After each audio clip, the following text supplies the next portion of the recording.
Our nation is blessed with an abundance of natural wealth in varying climatic settings. On a given day in my little village of Kandukulia Kudava, Kalpitia, which is situated on the northwest coast of Sri Lanka, I could witness a pod of blue and sperm whales in the morning, and by lunchtime witness the majestic elephant. I could kayak on Sri Lanka's largest lagoon system, as well as dive among Sri Lanka's largest coral reef. However, in the backdrop of all this, I could see the coal power plants spewing smoke in the distance. My beach is littered with coals that have fallen in the sea. From my town, I could see where Colombo's garbage is being discarded at Aruwakaru, which sits at the border of Wilpattu National Park. I take a walk on my beach and I see the coastline littered with packaging from the MNCs in Sri Lanka. It's a regular sight to see dead sea turtles on my daily walk. Most of them would have probably choked on a piece of plastic packaging. It was the passion for the sport of kitesurfing that brought me to Kalpitia, forfeiting a life in Colombo and a corporate job. Together with my business partner, we set up Kitesurfing Lanka from scratch in this rural fishing village in Kandukulia Kudava. From the outset, I thank my employer for instilling a sustainability mindset. We knew we must be a blessing to both community and the environment. We use tourism as a tool to create positive change. We will celebrate 10 years of our existence this year and have seen Kalpitia grow to be on the global tourism map for the sport of kitesurfing. As a business, inculcating the sustainable tourism mindset fostered closer bonds with the local community, making operating in the village a pure joy and pleasure. Our guests visit us every year almost like a pilgrimage, knowing that their money spent is transferred for good and worthy causes. I would like to take this time to share 3 examples. Sugat is the leader of the local fishing village. You can imagine how rough and tough fishermen can be, especially when you come from the outside to start a business. When we came here, we created discussion on how both the fishing community and us can coexist. The local fishing community thereafter came up with some requests, such as to outsource all boat services to the fishing society, kitesurf at fixed times, so as to not to disturb the traditional fishing practices, and to recruit from the village. We decided to go further and contribute monthly to the local fishing society trust fund, hire all vehicles from the village, including transport to the airport. Fast forward to today, the income the fishing society and its members earn through the win-win mechanism has led to their quality of life increasing.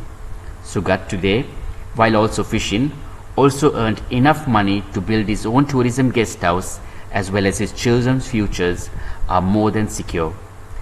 I add a story of Mervyn, who was also in debt 8 years ago when he offered his van for airport transfers. With this win-win mechanism, he now purchased his new vehicle, built his home, and even toured Singapore on holiday. Second example is on environment. I mentioned the natural beauty of Kalpitia. The largest mangrove system is also in the area. Sadly, due to development, these valuable assets are being destroyed. So we started planting mangroves in the depleted area around us. To date, over 4,500 plants have been planted, and the message of how valuable mangroves are to sequentiate carbon from the atmosphere, as well as be a buffer against erosion, is being talked about in the community and amongst our guests. In fact, our guests now also participate in the mangrove planting exercises. My final example is on going beyond. I always ask myself, how much profit do you need?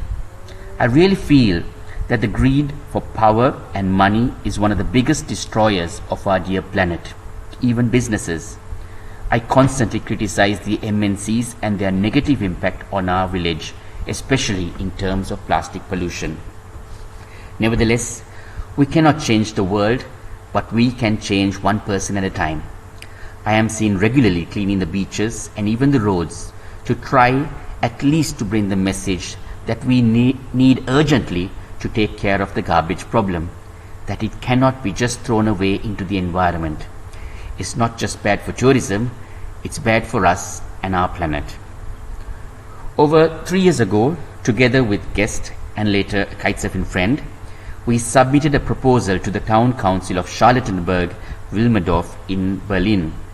It was accepted, and our mayor, along with the director of coastal conservation, were invited to Berlin to participate for the World Cleanup Day. Our mayor's eyes were open to the need to be more sustainable, and he committed to be a sustainable city by 2030, an intermunicipal project. It is a long shot, but we are confident he will commit to follow through. Next month, we head to Berlin again, this time to launch the joint educational toolbox that addresses ocean plastic pollution for the students of both Berlin and Kalpitiya. The last example, and even today's commitment, highlights this issue of sustainability is interdependent. We need to work together. We need to share knowledge and best practices. As we zoom out of our dear planet, we realize how small we are, that whatever we do has an impact on the other. I envision that the future would see not just my business, Kitesurfing Lanka, but our entire community, other businesses all going on the same sustainability journey. I envision finding lasting solutions for the plastic pollution problem.